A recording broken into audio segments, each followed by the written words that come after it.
if you're playing these dual lanes, he has a really serious damage output with Ray Fire Blast and with the skeletons. And something I didn't learn until very recently is when you use the skeletons and you cast your stun, that is the one way you can actually control what your skeletons hit, because they attack the Hellfire Blast target. So I love the way you also describe that to me when you're like, yeah, so I read the tooltip.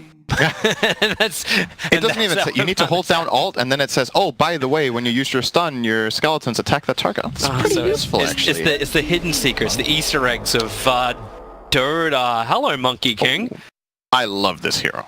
I don't know how good it is right now, so I'm very curious to see how much we're going to see it played and how many games it's going to win, but conceptually, this to me is a really, really entertaining hero to both watch and play. So how do you actually build a Monkey King? Because like if we're talking like the skeletons, like how's the quickest way to clear these guys off? Do I dare say, just before I trick you, the Battle Fury style Monkey King? I don't really like Battle Fury as an item this patch at all, actually. I think there's very few heroes that can get away with it just because of how, at least, you know, this is day one, who knows where the game is at. But from my experience and what I've seen, generally you want your heroes to get incorporated in the game relatively early on. And if you're farming a Battle Fury on Monkey King, you're not really playing to the hero's first peak, which is just when you have levels, he's a strong fighter. Yeah. And a lot of the time you'd see players go like Treads, Echo Saber, and just fight. But I have seen other players go for the Battle Fury route, and it makes you greedy. It's basically super greedy. If you can get away with it, great. But then, again, why did you pick Monkey King if you want to do that? I feel like there's other heroes you could have probably done that approach with as well. Then, yeah, so. But maybe they're also looking for that highly maneuverable style hero. That's something which we saw coming in from Ana with his Ember Spirit that he'd normally play. And he can just transition off the lane, come in for a quick kill, and then move off again. So maybe that is going to be this role of the Monkey King. But then there's still the other question mark. So you're going to remove the Invoker as the final one, so LGD probably believe that it's just Thompson's hero. They were waiting as the last one. They decided to completely avoid banning Azus. Seems they don't care about that. Curious if OG put this is Thompson's one of his 3 best heroes, the Monkey King, and the lane matchup is terrible if he goes mid. So I think there's no way they put him in that position. They just switch it up? They could be putting Thompson safe lane and get Ana a mid lane hero here. I believe Ana does play TA? Yes, definitely. He he wrecked during I think it was Kiev. Yeah, on his TA. He has definitely played TA. It's like the classic counterpick to Lina in mid, right? Like almost no heroes beat Lina in lane, but TA is the one matchup that she consistently struggles with. That and I think Broodmother, which is actually in the... No, I think Lina's still okay against Brood. They're both going to farm. I think that's how it goes. But Lina actually loses the lane to TA. So I don't think we've seen Ana play a Broodmother ever. So last choice, it's going to be a Skywrath Mage. Interesting. So it's actually Thompson playing the Skywrath Mage. We're going to keep him on the magical nukers. He's finished his Cavern Crawl. He's got the Cavern Crawl set. Nice. Yeah. Very good. There's priorities in life before you come to TI. I think... I don't know if I've ever seen this matchup, actually, Skywrath mid versus Lina. But something tells me that... Like, Skywrath is generally a lane dominator in the one-on-ones mid, and I feel like this is the kind of hero that he actually can't bully enough. I think Lina is fine in this lane. But I'm ready to be surprised. OG, obviously, this is a classic pick for Thompson, so he knows the matchups very well. They know what they're getting themselves into, and now he just needs to deliver. So it feels very Digital Chaos-esque with it does with the Skywrath Mage pickup. For those who don't remember that, it was actually a grand final that DC did that in Game 1. The only game they won, actually, out of that grand final. Looking at these drafts overall, though, I would say I just like the look of LGD's draft. When you look at it, it's like it has a lot of damage, it has a lot of good team fight, its lane should be pretty strong, they have flexibility, they can put the Gyro in the offlane with IO if they want to, they can put Wraith King there with the Lion, they can... I'm assuming the Lina will go mid. So, okay. Yeah, it would be the most obvious assumption, but then obviously you got the IO who can just change up at most of the lanes anyway. So, well, let's roll into it. I want to see how the lanes are all totally matched up. OG, we asked for something unique to come out of them to see if they can actually contest one of the top 3 teams as far as both fan favorite as well as numbers go. But yeah, let's go into it. Yep, so it looks like OG on the Radiant are planning to run the Seb Weaver in the offlane with the Vengeful Spirit of Jerax, Thompson on the Scarith Mage, No Tail playing the position 5 Warlock, and finally Courier bottom will be played by Ana. That's a real nice courier. Is that a maxed out? What is it that one is called? Is it Ari? Is it Ari the courier? No, it's called something else. Oh, they have it in base. Yeah, it's yeah, but they have no name on it. Isn't it called the Onibit or something? Onibi. Onibi? Onibi. Well, I'm not sure how to pronounce that. He looks nice anyway. Yep. On the other side, LGD, or PSG LGD have FY on Io, one of his best heroes, together with Ame's Gyrocopter. Somnus will be mid on the Lina, and the offlane looks to be Wraith King from Chalice and X-Nova's Lion. So, in this patch, compared to, if you watched a lot of Dota last year at TI, the position 4 was very much roaming, picking up bounty runes, looking for kills across the map. In the current metagame, it's more beneficial most of the time to just have strong laners. So you will see the position 4 is sometimes in the safe lane and sometimes it's in the off lane, but it is laning. And this time they've put their 5 in the off lane together with that Wraith King and their position 4 IO in the safe. So PSG LGD's gonna have to back off this top rune. The bottom was also being contested. Chalice and X-Nova just positioning perfectly, and it's only No Tail who's down here for the moment. So they were looking for some level of a fight on the top lane, but it just never came, except for Monkey King, who is actually, he's inside the base trying to hunt the courier. So shenanigans to come in from Ana in the very, very beginning, but LGD, it's like, where the hell is that courier going? He slipped through the ranks. Good awareness though from PSG to not lose the courier there. Getting the courier sniped by Monkey King in the start of the game is actually extremely impactful, especially for the mid lane. It's one thing the global gold that your team gets, but it would have allowed Thompson to win mid. Just hands down from Somnus not having enough regen. But the courier's alive, so here come his tangos. And we'll see how this lane plays out. I'm actually very curious about this mid lane. Yeah, they've already managed to pull the creep waves to both sides of their own towers. I also want to keep my eyes on this bottom lane and see how much farm is able to get into Chalice. So I want to see just how effective the Wraith King's going to be against a hero like Monkey King, who loves the up-close melee. It's not like Lion can harass him out, not when Warlock's nearby. This is a good matchup for OG in the safe lane. I think they're definitely favored in this lane. Just sustaining with the heal. If there's any aggressive attempts like this, you just don't really care that much. Ana's gonna farm, and this lane, for me especially, gets scary for PSG LGD when the Monkey King hits level 3 and the Warlock does as well. I think that's when they're really in trouble down here. But they're spamming so much early on. Like, this is always one of the bigger problems of a Wraith King, right? Like, you had to have like Rayfire Blast is 95 mana out of a 300 pull. It used to be 140. Yeah, it used to be a lot more. So maybe it's not as damaging. Top first blood, Seb goes down.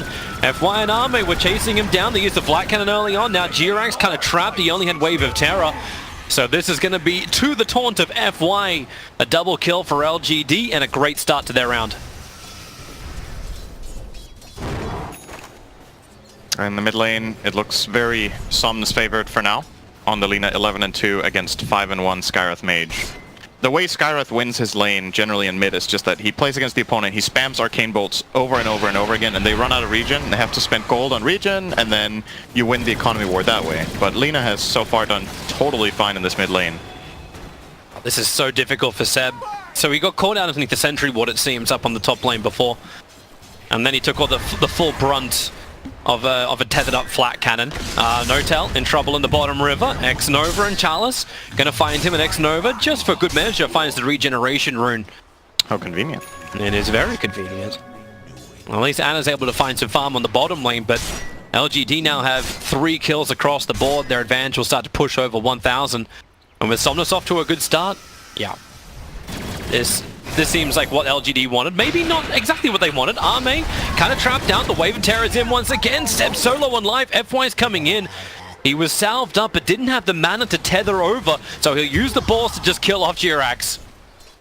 But still, I think OG is still very happy with this trade-off. They got a core for core kill. Or rather, they got a core kill on their Weaver on the enemy Gyro. So even though they lose their Venge there, it's pretty good. But the problem is Seb actually lost so much health in that exchange that he has to wait for these salves to be brought up by Jerax. He TP's in, and now they're in fighting shape again.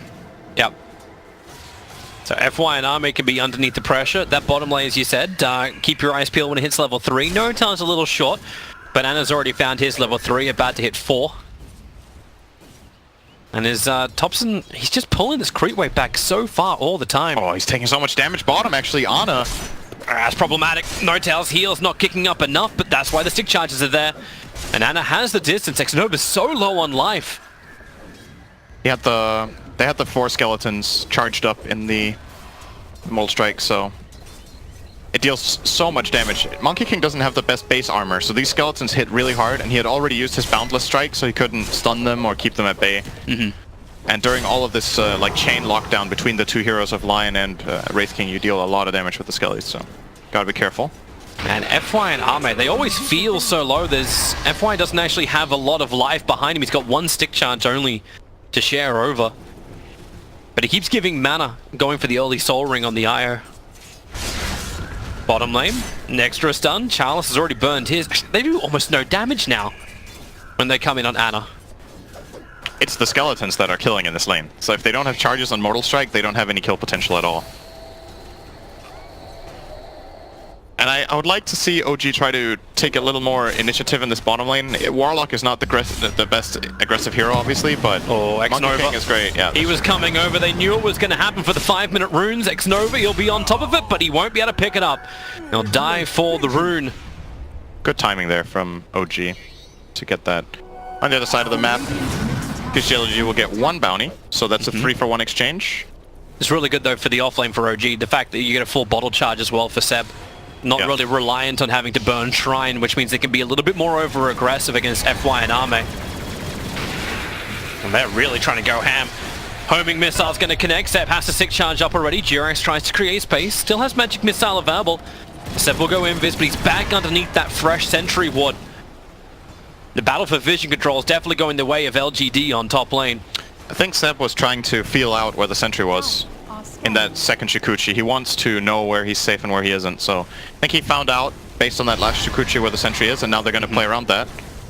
I can't really seem to go aggressive up here though. This lane of LGDs is just so tanky. New region has been ferried in for FY. He has Tango and Flask.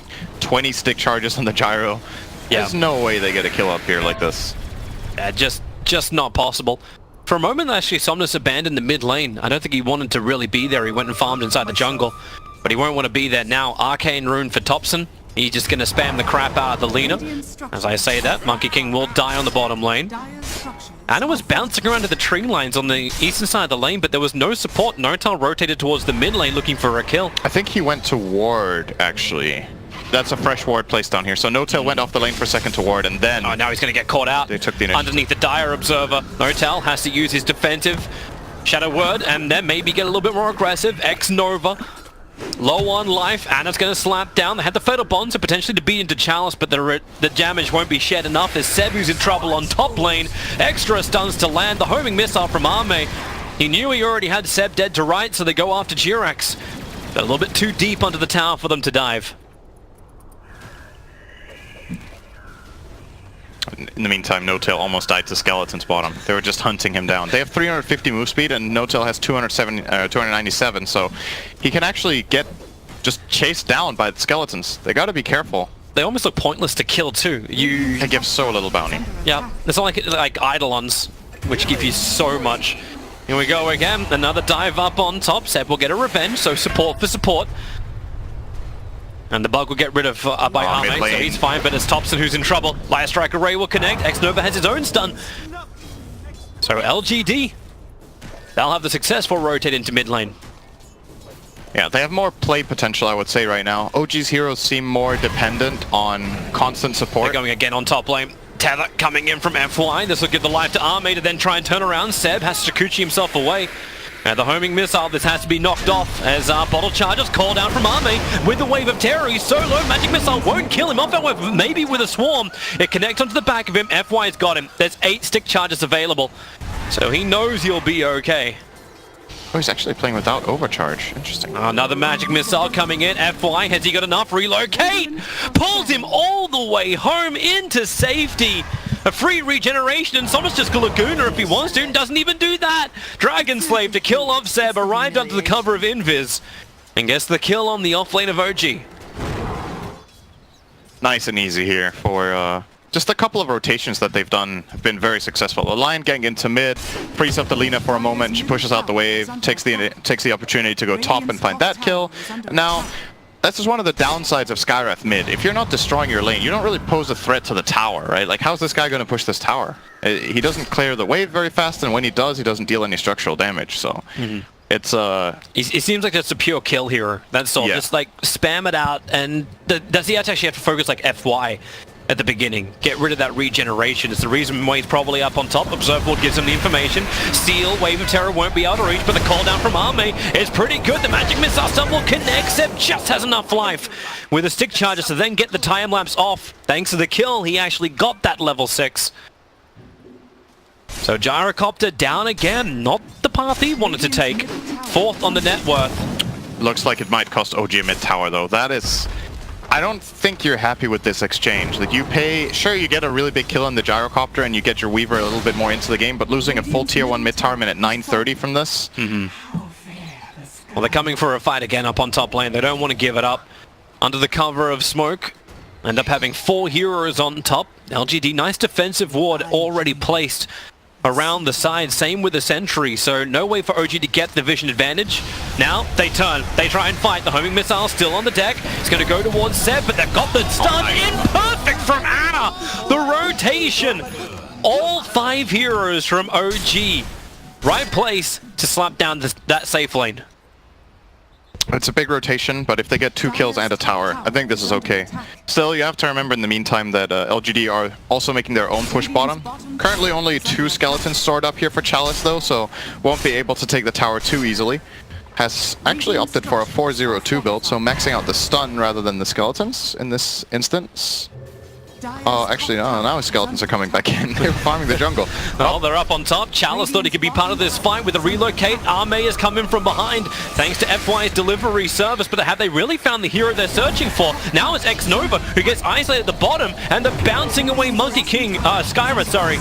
He does get up into the tree lines, but the rock, it'll drop. The Fatal Bonds connects up LGD strongly, but then Wraith King has that reincarnation. Arme, he's got the support. FY's going to arrive back into this engagement, and Anna's got nowhere to run away from Chalice. You've got the minions everywhere. The slow made it difficult, but maybe not that impossible. Thanks to Thompson already being back up and running, and with the Golem up, they're finding not 1 but 2 kills with the swap back in. FY may be the 3rd. The missiles won't actually be able to... Actually, the missile connects. The swarm will not be able to connect. As FY and Arme into the trees, the Golem keeps the chase going, and Thompson's got so much, it's 4 nulls. They're just amping up the intel. They gotta find Arme over in the tree lines. That's why Seb, with that Shikuchi, level 4, is quick, it's fast, and you'll actually get him with it. 4 heroes to be lost on the top lane.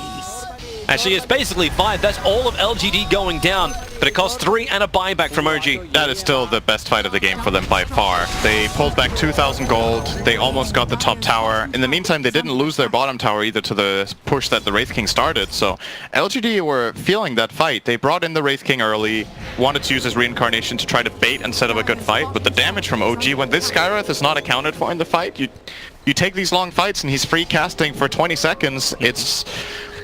It's not healthy. It's really not healthy for your team. Do you also like the fact that he skips even amping up even more intelligence? Like that level 10 talent hasn't been skilled? I kind of like this, just maxing out the spells first, actually. I think we might see him go 4-4-4-1 and then start taking talents.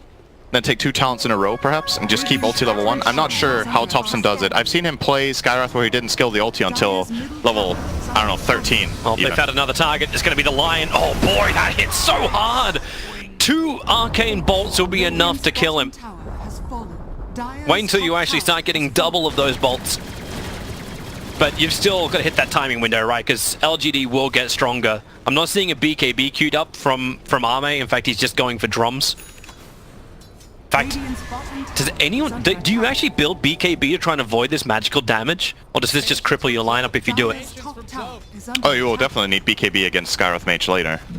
Surely. But for this early time, it just looks like that, like no one's able to itemize against it. You don't have a pipe builder for the offlane either. Buying BKB first item is not really very appealing anymore in general, I would say.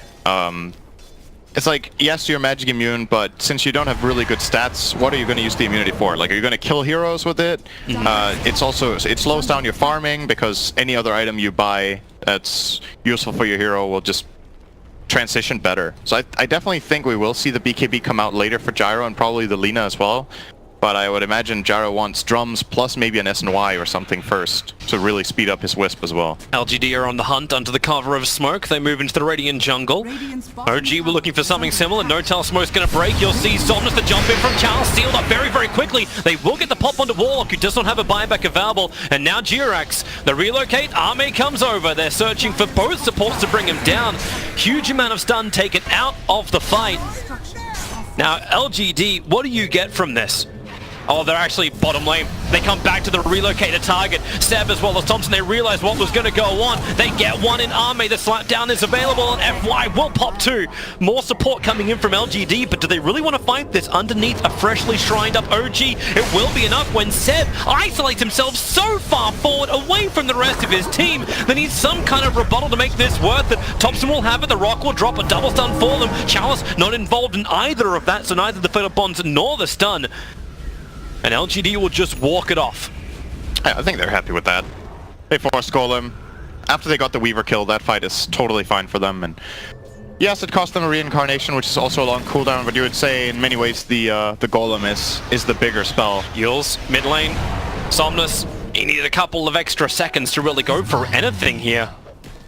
Actually, not exactly certain what he was trying to achieve. I think it's just putting pressure and trying to get information. Like if he knows there he can't get the kill, but he's just throwing out his spells to try to maybe bait TPs or force rotation, even just get into their heads, you know? It is a part of the game to just play strong as much as you can. Yep. And he needed to push out the wave anyway, so it was kind of a twofer.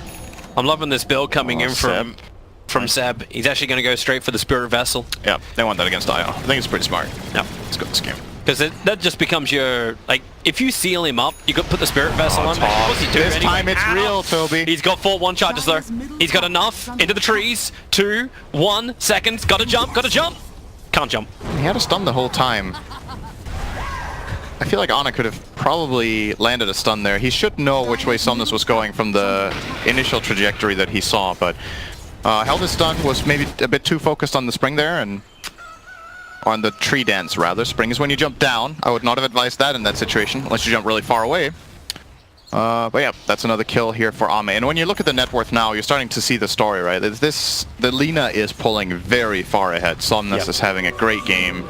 And if you're OG, you got to find a way of isolating him in the fight. You have a couple of tools. I think Venge is actually one of the best supports against Lina, just because of how much she suffered from she suffers a lot from getting swapped into the middle of the fight. Yeah. She doesn't have much armor, she doesn't have much health, and no mobility either. So if you get that kind of team fight, that to me is the absolute best swap target. Swap and blow up the Lina and go from there. Seems really great for LGD too, where it doesn't come at a sacrifice that other heroes. Yeah, they find their opening over on Jirax, but Thompson's in the neighborhood. Somnus, they focus on him, but then Finger. Say goodbye to your vengeful spirit. Somnus will be able to back out. There's too many heroes from OG being isolated. This relocate position from LGD working so well that OG just cannot hold a front line. LGD come in through the back. They're searching for Ana. The stun will connect on him.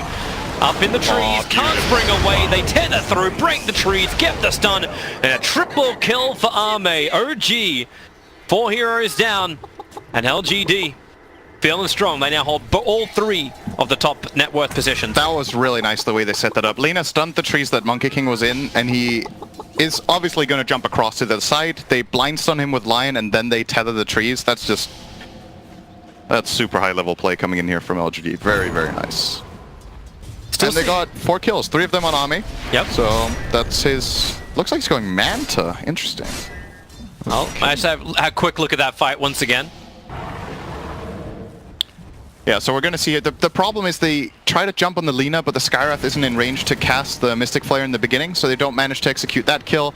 And the moment Lina gets out of there and they start hunting her, there's the stun. Blind stun from Lion, and now the tether onto Lion here. Followed up by even the call down wasn't even used in that fight until the end, so... Yep. Yeah, if you're gonna go for the Lina like that, you need to make sure you blow her up. Else, it's just... You end up wasting so many spells in that situation. Big lead for LGD right now. Nice bit of money to come in from Thompson as OG start to look towards Roshan. I'm very uncertain they're able to do Roshan without LGD just walking over the top of them.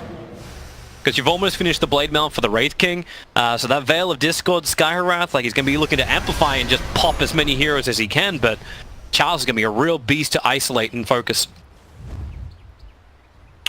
Actually going to smoke and fight. This is one of the biggest strengths of Wraith King as a 3, I think, is when you play the hero as a 1, sure, you've got 2 lives and it's annoying, but it feels like it's a big reward when you kill him. It's really worth it because you take out their carry from the fight. But in this case, it's like, are you really going to commit to killing their position 3 twice? You can't really do that because the other heroes are going to carry the fight then. And if you just ignore him, they're skeletons, he has a blade mail, he'll passively reflect damage during the fight. He's going to be a really, really big annoyance. LGD have just had the greatest thing ever. They had 3 observer wards around this mid lane. One of them actually saw the smoke from OG. That's why they all backed up. And now they're repositioning themselves looking for a fight. And they got rid of the observer ward that OG had down. It was a 1-for-1 trade-off. They're looking to come in. The Rock, they're holding it for now. The call down is already very early out, and so is the Wukong command. Anis is going to split the fight up, and LGD don't care. They rotate around the side. The Rock doesn't stun up anywhere near enough heroes as Chalice Blademail runs towards Thompson. He just cannot fight this. He knows it. 3 heroes gone for OG, and they may actually have a 4th one. Somnus yields into the Light Strike Array. Nowhere for No Town to run to. And Arme, I don't know if this is the 2nd or the 3rd time, but another triple kill in a team fight for him. And this looks like probably tier 2 tower, and maybe they want to go Roche. We'll see. So here's the opening. Yeah, all these spells from OG just whiff. The Wukong's command, they nicely circle around it. LGD find the first jump, and they forced the defensive swap as the opening too, so Jerax was in a horrible position for that fight, and now Ana went for the bounty rune, got hunted down by the Wraith King and Io. So. He tried to TP out as quick as he possibly could, almost playing like an Ember Spirit does, like I'm just going to force in the top lane so they can't go high ground against me. Oh boy, Scepter bonus is now here. Yeah, he has 3 cores that all benefit from it. The Gyro gets the Side Gunner, the Lina gets the Aghanim's ult, and the Wraith King gets the Aghanim's Reincarnation AoE, which is probably really interesting for his team. If in some situations the IO might want to tether the Wraith King, we'll see if it happens. More than likely he'll be playing with Gyro for the rest of the game, but it would be a funny interaction to see. I don't think Somnus actually saw Jerax then. He ran around him, he knows someone's around him because they walked over the top of an observer ward. But Jerax, now. Okay, yeah. Now we definitely know. Light Strike Array will connect. And Laguna just for good measure. It's such a low cooldown anyway. Arcane Rune. Oh yeah, that'll also be even better. So only 40 seconds. Is Ana thinking about this fight? They don't have Warlock Rock. They're pinging out. They're thinking. They know the Monkey King came up. Once again, this Observer Ward, even though it's got 20 seconds left, has done its job. Relocate is ready. This is more than likely not going to end well if they go. Oh, they also found Thompson. Just going to kill off Thompson. He can't run away. The homing missile was going to chase him down anyway, but then a relocate to come in around the back of the top lane. This will be a nice way to run it. Charles just gone in so deep. He's still holding his blade mail for the moment. Wukong from Ana. Everyone walks outside of it as Chalice. There's your swap, and here comes your relocate. Turn on the flat cannon. The damage is just so brutal. Seb wants to run away from this one, but he'll go straight back into it thanks to the time lapse to try and help out Ana, but all he does is just sit here and wait for the inevitable. A full team wipe in favor of LGD. And they have this game quite firmly at the throat. Radiant's top tower has fallen. The only buyback on OG here is the Weaver. I do think this is going to be a lane of Rex. The Warlock Golem 15 seconds is spawning. But you don't have... Well, you got no power in their lineup. You don't even have a charge of Spirit Vessel to use in the fight. So, not shutting down the IO. They're gonna respect the possibility of OG pulling a good team fight off here with the Golem, so they will back off. Thought they would at least get the tower, but playing it very safe. LGD not taking the risk, and they don't need to. They've got a 20,000 gold lead minute 22, almost, which is extremely big. Yeah. And you can see the momentum as well, just all these orange dots along the bottom. That's all it is. Like, there was some good power from OG up until the 16-minute mark, but then it's just all been LGD. Yeah.